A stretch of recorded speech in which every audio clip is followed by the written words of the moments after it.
নমস্কার বন্ধুরা, মেঘার সাথে বাঙালিয়ানার আরও একটি নতুন পর্বে আপনাদের সবাইকে স্বাগত। আজকের পর্বে আপনাদের সঙ্গে আমি শেয়ার করছি দারুণ মুচমুচে খাস্তা নিমকির রেসিপি, যেটা আমি আটা দিয়ে তৈরি করে দেখাবো।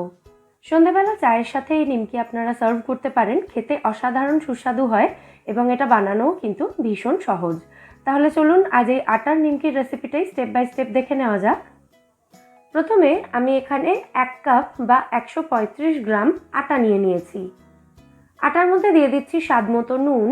এটা রেগুলার খাবারে আমরা যে নুনটা ব্যবহার করি সেটা রয়েছে। আর এর সাথেই দিয়ে দিচ্ছি 1/4 চা চামচ মতো বিট নুন। এরপর এর মধ্যে দিয়ে দিচ্ছি ভাজা জিরে এবং শুকনো লঙ্কার গুঁড়ো 1 চা চামচ মতো। দিয়ে দিচ্ছি স্বাদ অনুযায়ী গোলমরিচ গুঁড়ো, 1/2 চা চামচ মতো গোটা জিরে দিয়ে দিলাম।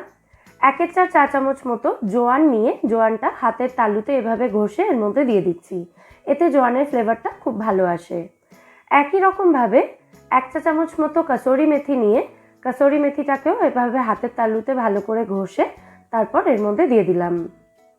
এরপর এর মধ্যে দিয়ে দিচ্ছি 3 টেবিল চামচ পরিমাণে গলানো ঘি। ঘিয়ের পরিবর্তে আপনারা এখানে তেলও ব্যবহার করতে পারেন, তবে এই নিমকিগুলো যদি বেশি পরিমাণে বানিয়ে 2-3 মাসের জন্য স্টোর করে রাখতে চান তাহলে অবশ্যই কিন্তু এখানে ঘি দিয়ে ময়ানটা দেবেন। সমস্ত উপকরণের সঙ্গে আমি চিনিটা দিতে মিস করে গিয়েছিলাম, সেই জন্য আমি এখানে গুঁড়ো করা চিনি এই সময় দিয়ে দিচ্ছি 1 চা চামচ মতো। সমস্ত উপকরণ শুকনো অবস্থায় ভালো করে মিশিয়ে নেওয়ার পর এভাবে একটু মুঠো করে দেখে নেবেন। যদি দেখেন এরকম দলা পাকিয়ে যাচ্ছে মিশ্রণটা, তাহলে বুঝতে হবে এর মধ্যে ময়ানের পরিমাণ একদম ঠিক আছে।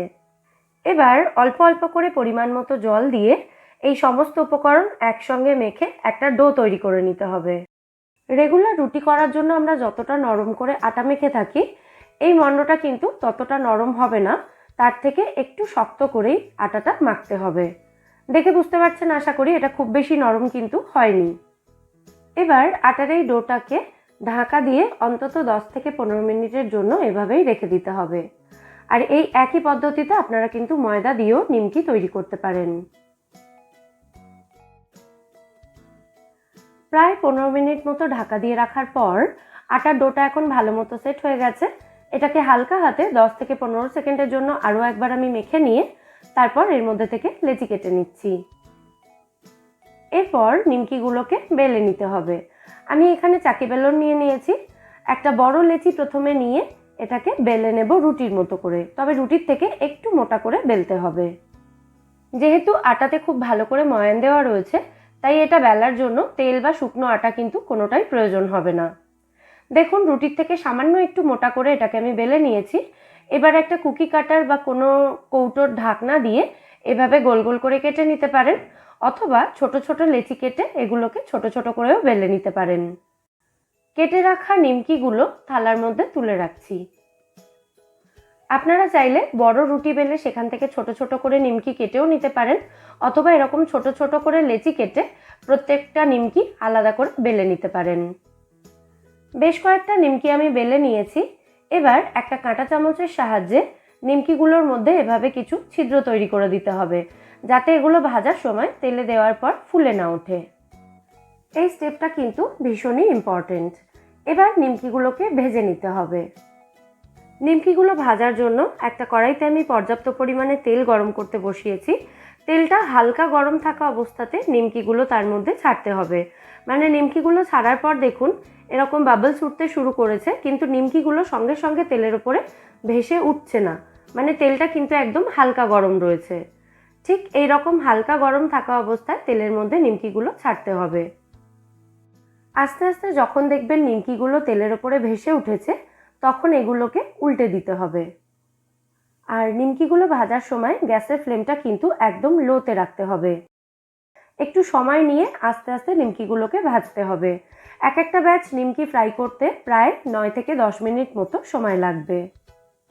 আস্তে আস্তে দেখুন নিমকিগুলোর মধ্যে সুন্দর গোল্ডেন কালার এসে গেছে চারিদিক থেকে।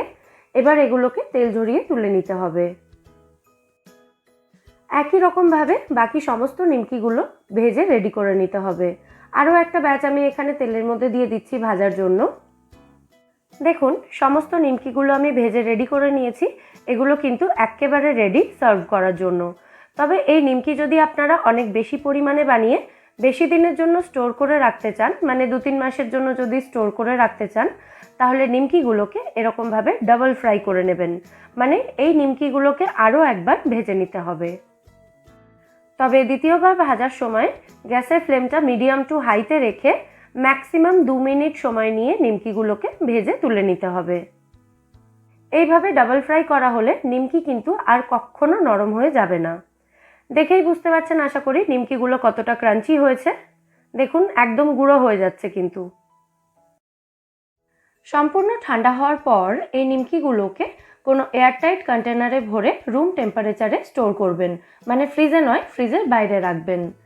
তাহলে আপনারাও আটা দিয়ে তৈরি এই খাস্তা নিমকির রেসিপিটা বাড়িতে ট্রাই করুন এবং আমায় জানাবেন এই রেসিপিটা আপনাদের কেমন লাগলো। রেসিপি ভালো লাগলে ভিডিওটাকে বরাবরের মতো একটা লাইক এবং শেয়ার করে প্লিজ আমার চ্যানেলটা সাবস্ক্রাইব করে নেবেন যদি এখনও না করে থাকেন, অথবা আপনি যদি আমার চ্যানেলে নতুন দর্শক বন্ধু হয়ে থাকেন। ফিরে আসবো নতুন কোনো রেসিপি নিয়ে। সবাই খুব ভালো থাকবেন।